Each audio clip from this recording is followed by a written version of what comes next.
आपकी ताकत को, लेकिन सरकार भी झुक जाएगी अगर आप आगे मैदान में तो। और मैं ये कहना चाहती हूँ, ज्यादा बातें तो मुझे नहीं आती कहनी, ना मैं कोई पॉलिटिशियन हूँ ना मैं कुछ हूँ। मैं एक छोटी सी समाज सेवी हूँ जिसने 20 साल से समाज की लड़ाइयाँ लड़ी है और 15 गिरफ्तारियां रही है मेरी। मेरा नाम सरगम लोहिया है, वीरंगना राम प्यारी गुजरी ट्रस्ट की चेयरपर्सन हूँ, गुजर महापंचायत की महासचिव हूँ और कई गिरफ्तारियां बाबा और भाइयों के साथ दी है कंधे से कंधे मिला के। पर ये बड़ा ही दुर्भाग्य है हम बेटियों का कि हमारे जो भाई मुखिया गुजर आए थे और जो ऐसे बोलते हैं, ये बड़े मंचों पे अपनी बहनों का नाम लेने से शर्माते हैं। तो ये बड़ी ही दुर्भाग्य है हम बेटियों का इस गुजर समाज में। आज ये मातृशक्तियों का बड़ा बलिदान है यहाँ पे, है ना। तो ये शेरनियां दहाड़ेंगी तभी तो तुम लोगों पे लाठीचार्ज होने से बचेगा।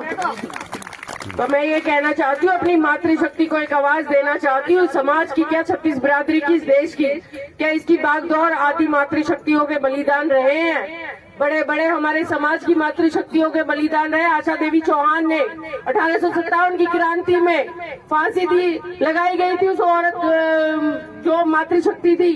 तो मैं यही कहना चाहती हूँ इस मातृशक्ति से कि जब सारा बुलडोजर आए ना, पत्थर लेकर खड़ी हो जाओगे घर में घुस के और घुस जाओ, जो होएगा देखा जाएगा।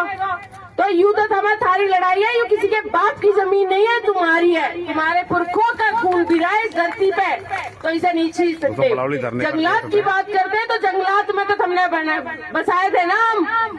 इस सरकार, अंग्रेज सरकार ने पहले बागी बना दिए, अब ये सरकार कहती है कि जमीन भी थारी न हो, तो नहीं कहते कुर्ता फाड़ दो। मेरे तो यही कहना और यही करना हमें मुँह। और मैं एक और अपने भाइयों से कहना चाहती हूँ कि सरकार को तुम लोग बनाते हो, याद रखना कोई नेता तुमसे बनता है, नेता तो तुम ना बनो। तो ये नेता ने भी सबक सिखा दो कि जब तुम हमारे लिए खड़े नहीं होगे तो वोट मांगना है, गली में मत आ जियो। समझ रहे हो? तो इनके सिर पे मुर्सत हम नहीं बांधे। आज ये थारे सिर पे बैठ गए बाबा बन गए, तो इन बाप बांधते कह दो, नुकसुन्नी तो हमें ही पड़ेगी। और ये कहते ना, सरकार को झुकाने वाली पब्लिक होती है, तो ये झुकानी आप लोगों को है। बस इतना ही कहना चाहूंगी एक बेटी होने के नाते। और अपने भाइयों को जहां भी जरूरत हो ना, तो ये बहन सीने पे गोली खाने को भी खुद तैयार है। गिरफ्तारी तो छोड़ दो, सीने पे गोली खा लेगी ये बहन।